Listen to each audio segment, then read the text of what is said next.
the rights of unlimited debate, would protect the rights of this country to have one of its legislative bodies where, as Strom points out, you can have a filibuster, and finally end up stop, shall we say, the duplication we have with doing everything in triplicate. Doing everything in triplicate has meant that this year we didn't get our appropriations bills done, even though we slipped some years ago the fiscal year by 3 months to help us do that. And as a result, we stuck everything into a continuing resolution, and those of us who are appropriators of any kind of standing can put cats, rats, dogs, you name it, into that continuing resolution, and the business of the Republic is not well done. So I would suggest those changes would make this place work a lot better, and not just for the inmates, but it would serve the people of this Republic far better if those kinds of disciplines were put into place. Thank you, Mr. Chairman. Thank you very much, Senator. It's too bad those can't instantly go into effect, because I feel that you probably would have adjourned by July if those were on boards, and you wouldn't have all these late night votes. More importantly, we'd get the business of the nation done. And done well. Exactly. The other thing is, too, that I think in this session we had something like 36 votes after midnight. We had something like 150 votes after 8 o'clock at night.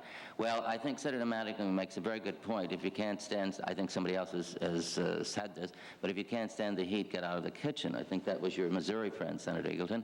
But I'd like to go back to Senator Madigan and ask him to talk a little bit more about the budget process and about, there's been a lot of suggestions. One has been the 2-year budget cycle. Senator Madigan, what is the answer in addition to what Senator Andrews has very well put? Well, I think that there has been a desire, I think, for the last 2 or 3 years of trying to go to a 2-year budget cycle.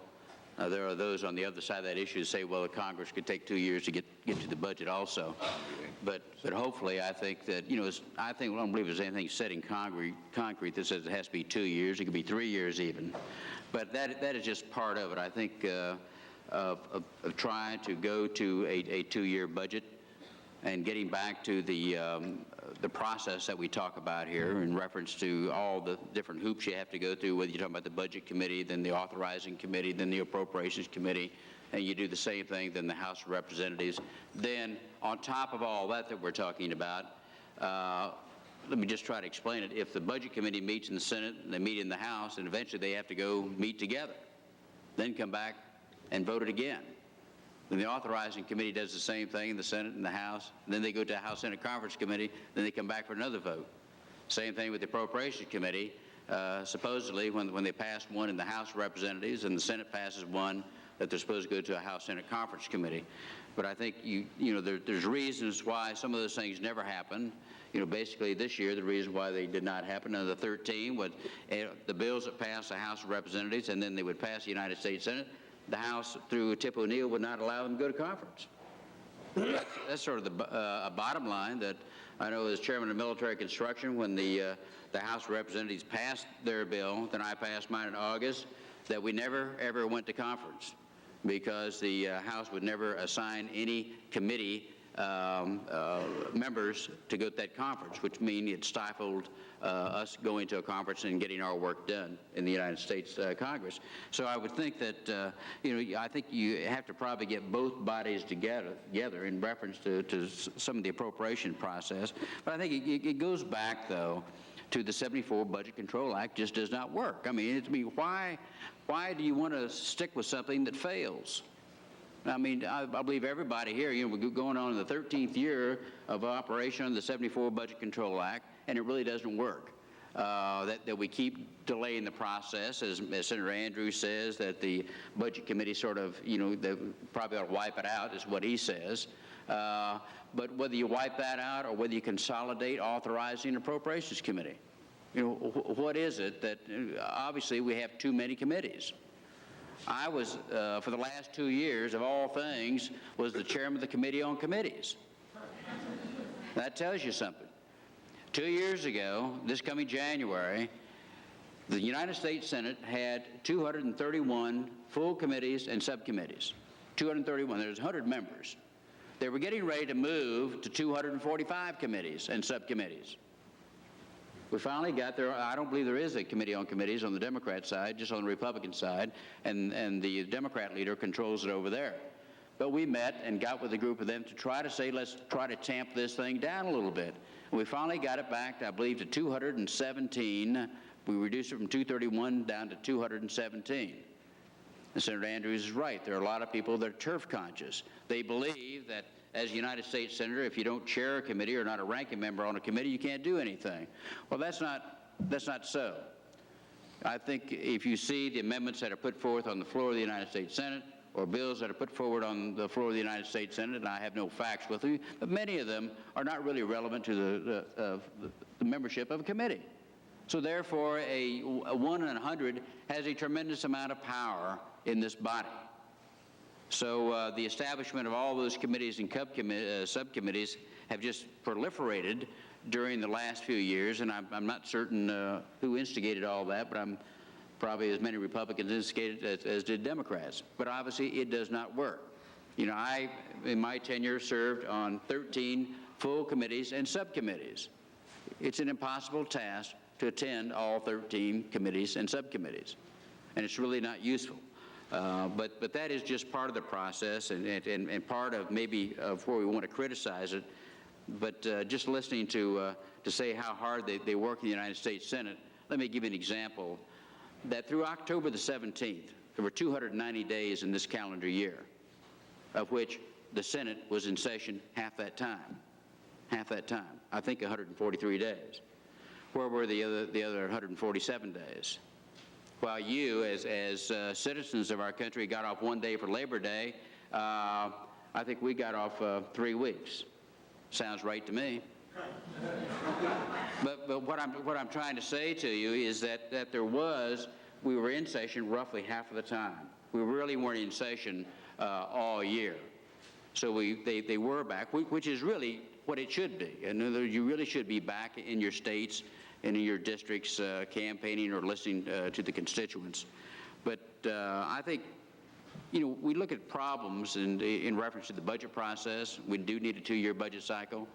And I agree with Senator Andrews that we need to drop the Budget Committee, that really the Authorizing Committee and the Appropriation Committee are sufficient.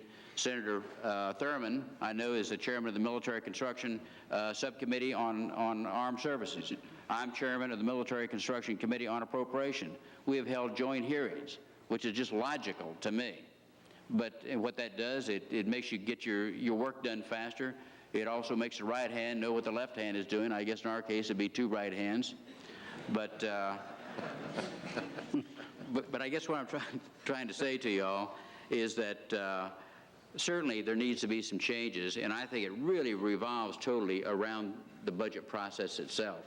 That going to a 2-year budget, trying to pass a constitutional amendment to balance the budget. I know I've said this 3 times now. Trying to pass some form of a line item veto or some other new creative idea in order to expedite the budget process of the Congress. Because there's no way you can set target dates out there and expect the United States Congress to meet it, because it just won't do it with that many hoops to jump through. So the other thing that would probably help tremendously is if there was a tremendous reduction of staff members for the United States Senate and committees. Nobody's brought that up yet. But in fact, what that does do, you know, I guess everybody likes to be stroked in this place. But the problem is, and it's not their fault, the staff members, but the staff members want to generate legislation so they can make their congressman or United States senator look good. So, I mean, I doubt if, 100 people in this body could come up with all the ideas that they come up with all year long. You know, that says something about, somebody's out there trying to generate amendments, trying to generate bills in order to introduce, in order to make their senator look good. And I would doubt if that proliferation would come about if the senator just had to rely on probably a smaller staff. So that's probably got some merit also. Thank you very much, Senator. Senator Scott, before we go on to Senator Eagleton on committees, would you like to comment on the committee system? It's a subject that obviously is very popular, and it's something that does clog the machine, because it is impossible for a Senator Mattingly, no matter how good he might be, to be 13 different places on 13 different subcommittees.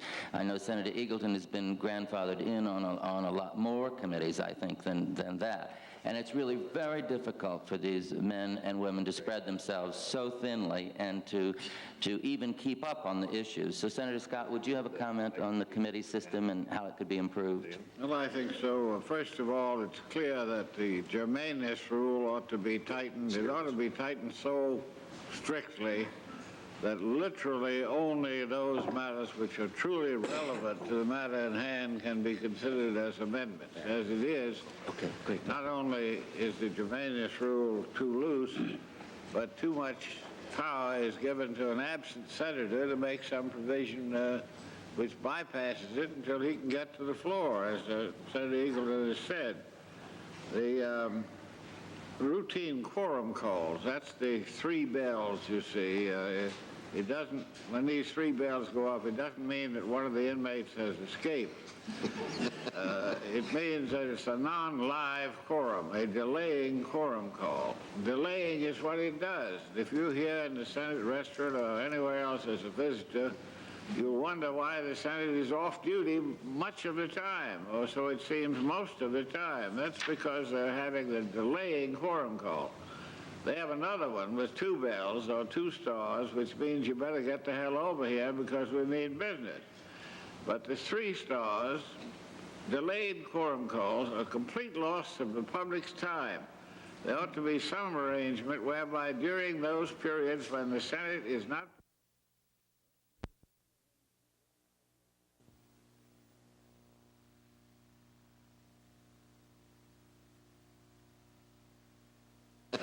it means that it's a non-live quorum, a delaying quorum call. Delaying is what it does. If you're here in the Senate restaurant or anywhere else as a visitor, you'll wonder why the Senate is off duty much of the time, or so it seems most of the time. That's because they're having the delaying quorum call.